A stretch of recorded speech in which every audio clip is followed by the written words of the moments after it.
discipline. For instance, science has shown us that we live, yes, on a finite planet with finite resources. We understand the Earth is a single biosphere system, literally symbiotically balanced in a natural order. Truly one system, and hence, well, should be respected as such. We understand that each one of our resources, the materials we use, have properties which are conducive to certain applications and simply not conducive to others. Just as we have the law of gravity, which we use to calculate, making airplanes fly, the natural laws that govern human life and good health on this planet must be observed, and when observed and identified, obviously must be respected.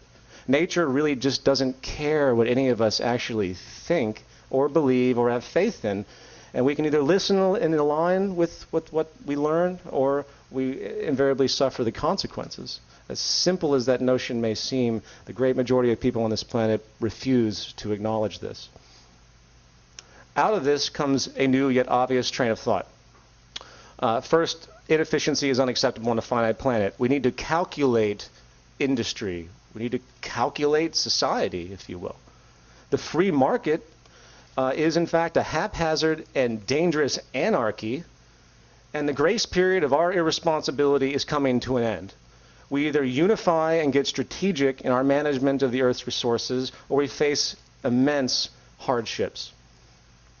We need a global resource management system to account for dynamic equilibrium and keep balance. We need to account for what we have. We also need to apply science in how we actually create our goods. Imagine that.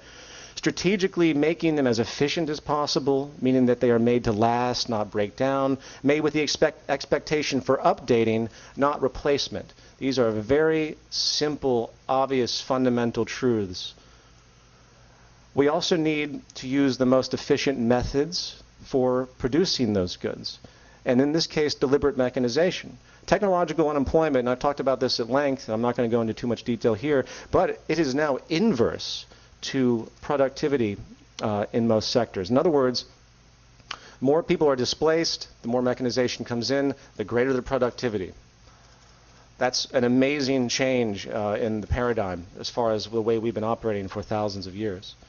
This means, in fact, it is negligent, literally irresponsible for us not to mechanize on every relevant level if we wish to be, again, truly efficient and respect the nature and habitat that we live in.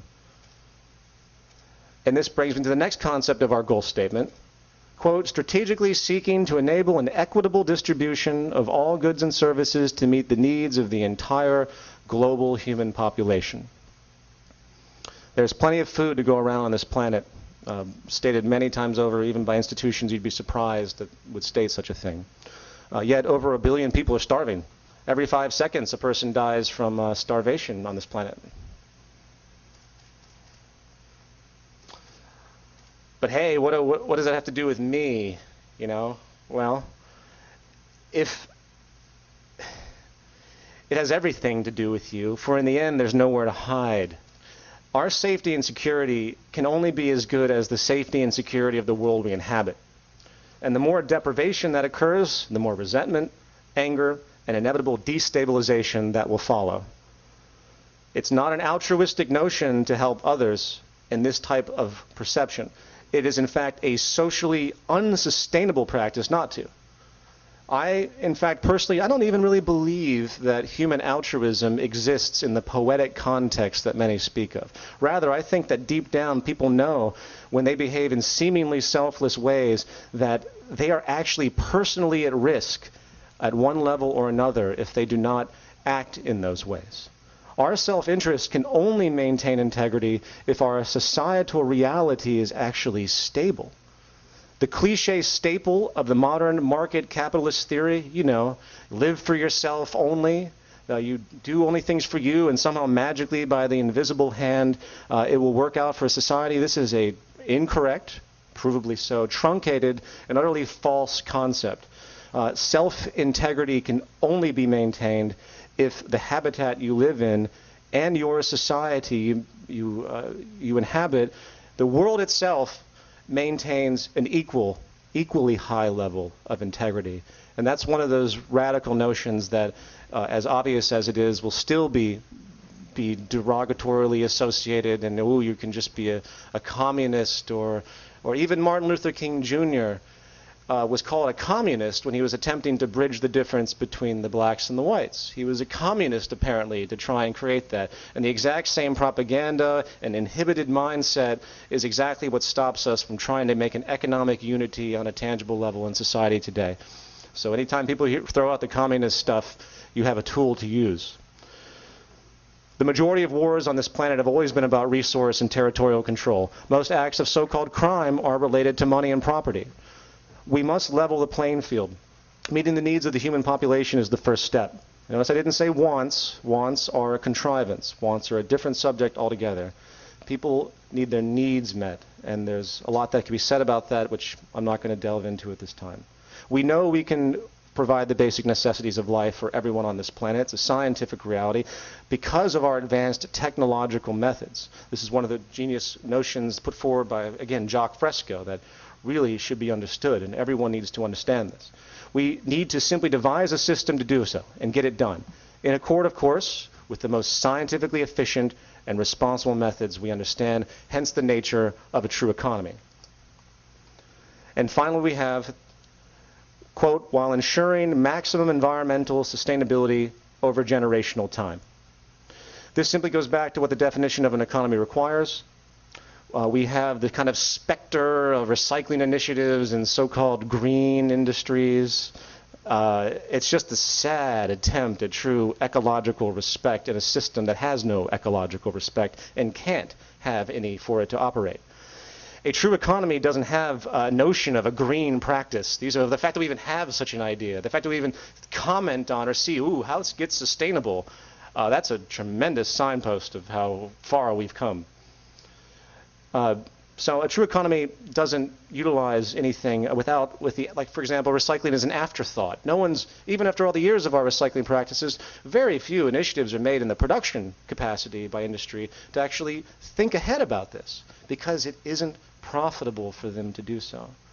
The majority of goods have no capacity to be updated, computer enclosures. I can go on long tangents about very illogical, simple things that could be done to extend longevity, but again, it will bring down cyclical consumption, bring down the circulation of money, drop GDP, drop labor, etc. Recycling mechanisms, in other words, are going to be built in the future. They would have to be in the production phase. Landfills would be an anomaly, not normality. Now, to conclude my section of this meeting, let's quickly take a look at where we are now. What is the consequence of all this inefficiency that we speak of? Well, as much as I hate to say it, I would have to say that a society rests at the edge of a cliff with a gigantic abyss underneath. The consequences of the monetary market model are no longer mere inconveniences or theoretical assumptions put forward by people. We see what's happening now. It's a cancer that's slowly eroding the fabric of our stability. As many know, very briefly, money is made out of debt and interest is charged on that debt. Anyone familiar with banking or the stock market knows money is now treated as a commodity. In fact, it always was, but more so today than ever. And it's bought and sold. The profit generated by the sale of money comes from interest. However, unannounced to most, something you won't read in Time magazine or any economist manual, is that the interest money charged doesn't exist in the money supply. It's not there. There's only so much there. Every time they charge interest, that money has to come from somewhere. It has to come from more monetary creation, which guess what's loaned out at interest again.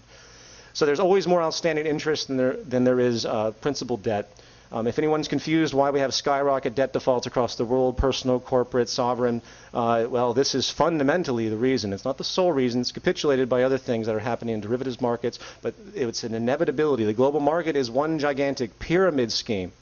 And one way or another, it's going to come crashing down if it's not literally stopped in its tracks, which is something, frankly, I advocate, as difficult as that may seem. However, we're not only faced with ongoing systemic global debt defaults, we're also faced with an coming labor collapse or growing labor collapse across the world due to, again, technological unemployment, largely ignored by economists who choose to see basically what they prefer to see, as best I can tell. The invention and application of technology is what has caused every major shift of human labor throughout history. Given the exponential literally rise in our development in automation and computer technology, artificial intelligence, I'm sorry to say, well actually I'm very happy to say, is that humans really don't stand a chance to compete with what we've created. We can't personally evolve as fast as our technological ingenuity is. And the effectiveness and application over time is just powerful. And either a shift happens or we just continue this constant grind down of destabilization through global unemployment. And the final component, briefly worth mentioning, is our energy collapse. Peak oil is very real, and it is essentially here.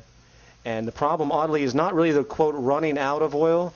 It's the market psychology of what's going to happen when the public finally awakens to this very real reality. The psychology of this scarcity, when it finally hits, is going to cause a unique form of panic. And the combination of these three factors are on pace to causing a severe integrity problem, to put it mildly. Each one of them are problematic on their own, but the fact is they feed into each other. The more unemployment occurs, the less likely governments are going to be able to gain taxation support, not to mention the less money in the economy itself, circulated as purchasing power, inhibiting consumption and hence economic growth, triggering more personal, corporate, government defaults.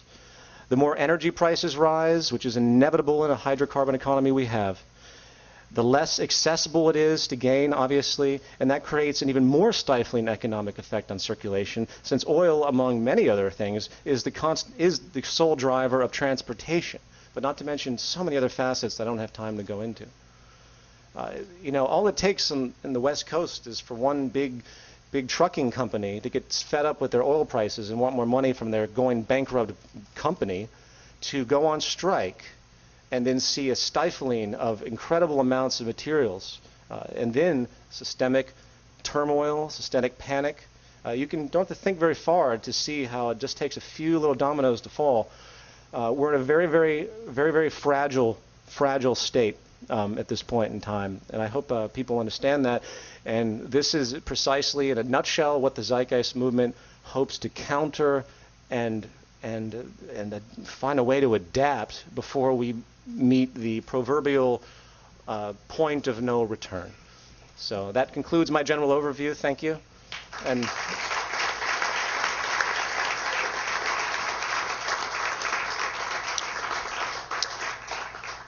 now we're going to bring up Jen. Yes, Jen Wilding, our U.S. State Coordinator.